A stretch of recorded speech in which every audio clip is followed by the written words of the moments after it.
अब यहाँ पे एस भी मालूम करना है और ए भी मौजूद नहीं है।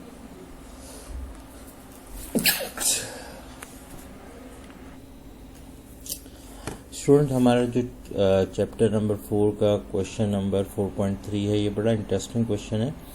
अ बुलेट ऑफ मास 50 ग्राम, ये है 50 ग्राम हमारे पास।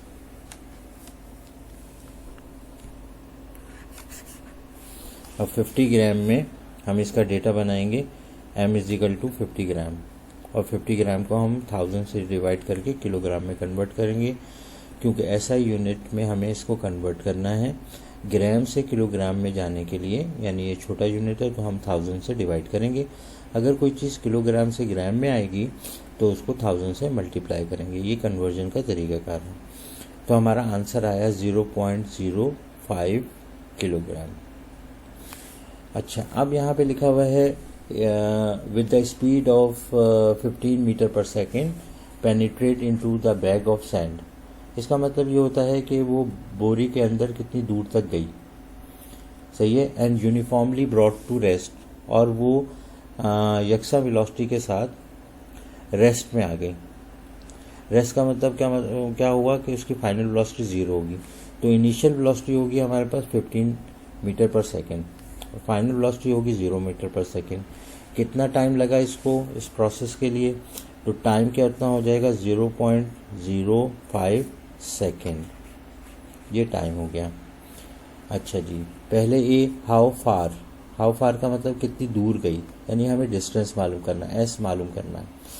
नंबर 2 हमें मालूम करना है average force exerted by the sand, और हमें ये मालूम करना है कि फोर्स ने सैंड ने कितनी फोर्स लगाई, यानी एफ मालूम करना। तो स्टूडेंट, यहाँ पर हम 2 फार्मूले लिखते हैं जिसमें हमें एक्सेलरेशन की ज़रूरत होती है, और डिस्टेंस हम कैसे मालूम करते हैं। डिस्टेंस मालूम करने का फार्मूला है s = VIT + 1/2 AT²। लेकिन प्रॉब्लम यह है कि यहाँ पे a भी मौजूद नहीं है और s भी मौजूद नहीं है, तो हम इस फार्मूले को अप्लाई नहीं कर सकेंगे। दूसरा फार्मूला हमारे पास है 2AS = VF² - VI²। इसमें भी प्रॉब्लम है, s भी मौजूद नहीं है और a भी मौजूद नहीं है, तो हम मालूम नहीं कर सकते। तो इसके लिए सबसे पहले हम क्या मालूम करेंगे, एक्सेलरेशन मालूम करेंगे। तो एक्सेलरेशन मालूम करने के लिए हम जो फार्मूला फर्स्ट इक्वेशन इस्तेमाल करते हैं, VF = VI + AT, ये हमारे पास ये फार्मूला है। हमने VF की जगह 0 लिख दिया, क्योंकि यही हमारे पास गिवन डेटा में वैल्यू है। VI की जगह 15 लिख दिया, A की जगह A लिख दिया, और T की जगह 5 लिख दिया। अच्छा जी, इसको हम काट देते हैं, और अब हम यहाँ पे 0 = 15, और इसको जब मल्टीप्लाई करेंगे इस वैल्यू से तो आंसर आएगा 0.05 A। अब ये 15 इस तरफ जाएगा तो क्या हो जाएगा, -15 = 0.05 A, और फिर ये डिवाइड हो जाएगा 0.05 A। अब हम देखते हैं कि हमारा आंसर क्या आता है। तो हमारा आंसर आएगा, कैलकुलेटर आप इस्तेमाल कर लेंगे, 15 / 300, तो आप कीजिएगा तो आपके पास आंसर जो है 15 / 300 तो नहीं होगा, 15 / 0.05। तो हमारा आंसर आ गया 300। तो A की वैल्यू जो हमारे पास आई -300। अब एक्सेलरेशन का यूनिट क्या होता है, मीटर पर सेकंड स्क्वायर, या हम इसको ऐसे भी लिख सकते हैं, मीटर पर सेकंड स्क्वायर। दोनों तरीके से लिखा जा सकता है, और दोनों को पढ़ने का तरीका ये। अब हमने जो है यहाँ पर फोर्स मालूम करनी है। तो फोर्स का फॉर्मूला जो है, वो फॉर्मूला मैं लिख रहा हूँ फोर्स का, वो है F = ma। तो हमारे पास मास जो है वो बुलेट का कितना था, 0.05, और एक्सेलरेशन क्या आया, -300। अब जब हम इसको मल्टीप्लाई करेंगे तो हमारा आंसर क्या आएगा, -15 न्यूटन। अब स्टूडेंट्स यहाँ पे माइनस आंसर आ रहा है -15। और देखें अगर बुलेट की डायरेक्शन इस तरफ है, बुलेट इस तरफ से फोर्स लगा रही थी, सही है, तो सैंड जो है इस डायरेक्शन में फोर्स लगाएगी। अगर ये वेक्टर को हम पॉजिटिव लेते हैं तो ये वेक्टर क्या होगा, नेगेटिव, सही है, एक्शन और रिएक्शन बराबर होता है। तो ये जो माइनस डायरेक्शन है, ये माइनस डायरेक्शन शो कर रही है कि वो फोर्स जो सैंड जो है एग्जिट कर रही है बुलेट के ऊपर। तो इसीलिए हमारा आंसर जो आ रहा है वो है 15 न्यूटन।